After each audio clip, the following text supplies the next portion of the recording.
Eu sou a Gisele Carneiro Maia, né? Eu sou consultora na saúde e educação sexual, essa é a minha profissão.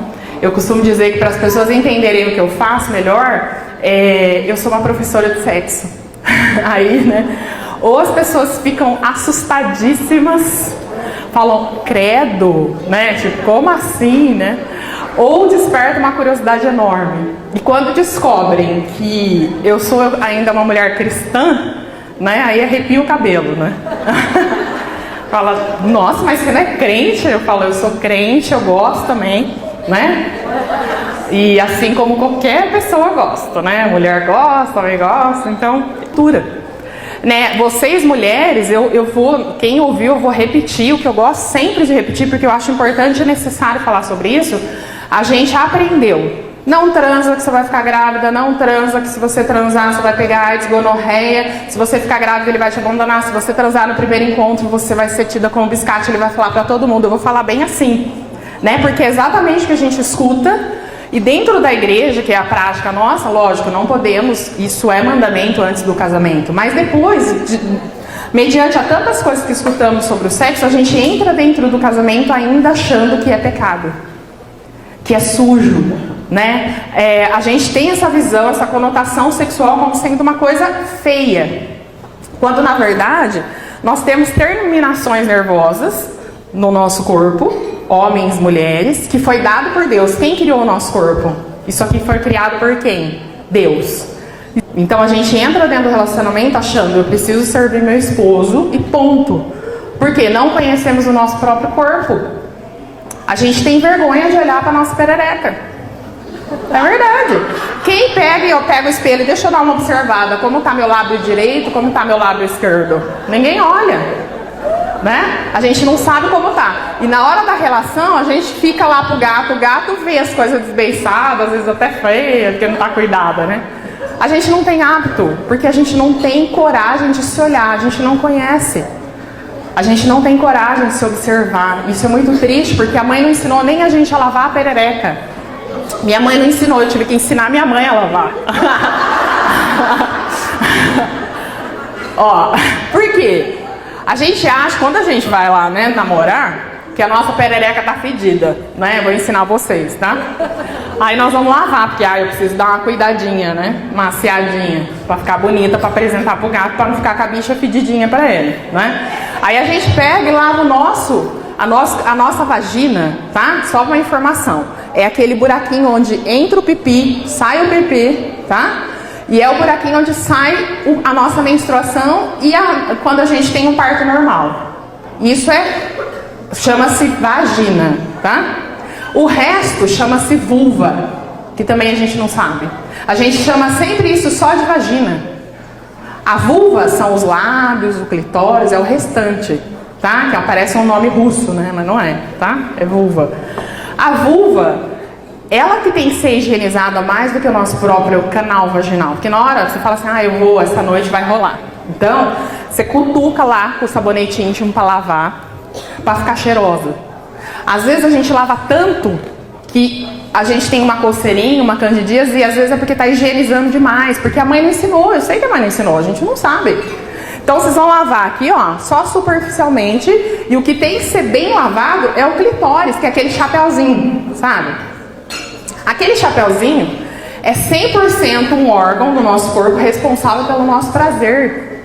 E quem deu? Ele não serve para mais nada além disso. De alguns problemas que acontecem, a mulher, ela consegue fazer 10 coisas ao mesmo tempo. Eu acho que vocês fazem isso, não fazem? Vocês mexem a panela, falam no telefone, grita com as crianças, vê a propaganda lá da Fátima Bernardes e ainda pensa, nossa, o assunto é da minha amiga que precisava estar assistindo isso. Não é? Responde no WhatsApp, né? E aí o gato grita, onde está a minha bermuda bege? Você fala, tá lá na terceira porta, na quinta gaveta. E ele fala, não tá, não achei. Não é assim?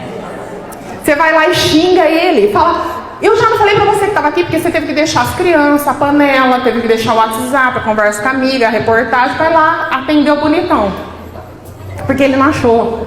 E a gente exige que ele acompanhe o mesmo ritmo que o nosso. Ele não achou e ele não vai achar. Porque quando ele perguntou onde estava a minha bermuda bege, você estava tão louca que você falou, tá lá na terceira porta aqui na gaveta, ele não tinha nem terminado o bege. Para ele receber a sua informação, demora. Ele precisa fazer uma coisa de cada vez.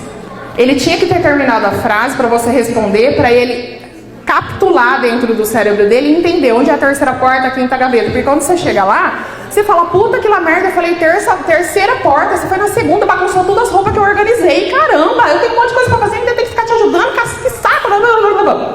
Sexualidade, na verdade, é algo santo.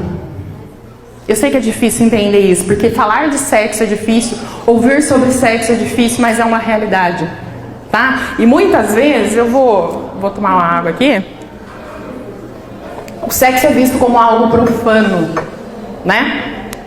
A gente tem que quebrar tabus, a gente tem que quebrar bloqueios, a gente tem que quebrar crenças que nos limitam. Religiosidade faz bem para o ser humano? Viver religiosamente? Não, a gente tem que viver a palavra, Deus, não é isso?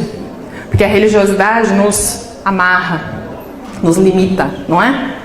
Porque a gente acaba tendo preconceitos quando a gente vive a religiosidade. A mesma coisa são os bloqueios e os tabus dados na nossa educação.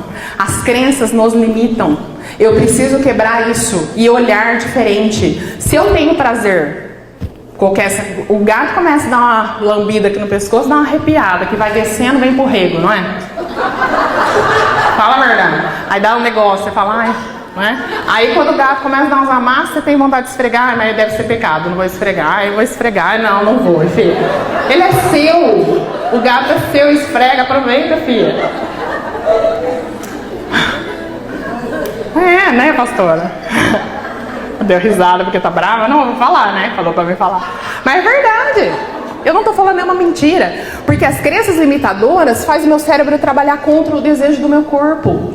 Se eu estou casada, ele é meu, eu sou dele, viva intensamente isso. Aproveita. Ah, ninguém me ensinou. Você pode descobrir tudo com o seu gato.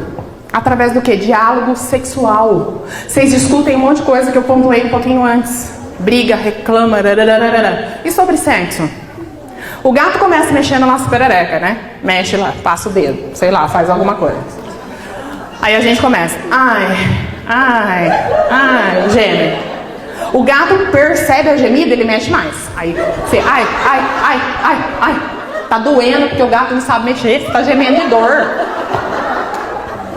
Porque não tem diálogo sexual, porque se tivesse, meu filho, tá doendo, não mexe assim não que tá doendo. O gato não sabe, ele mal conhece o órgão genital dele também, ele não aprendeu.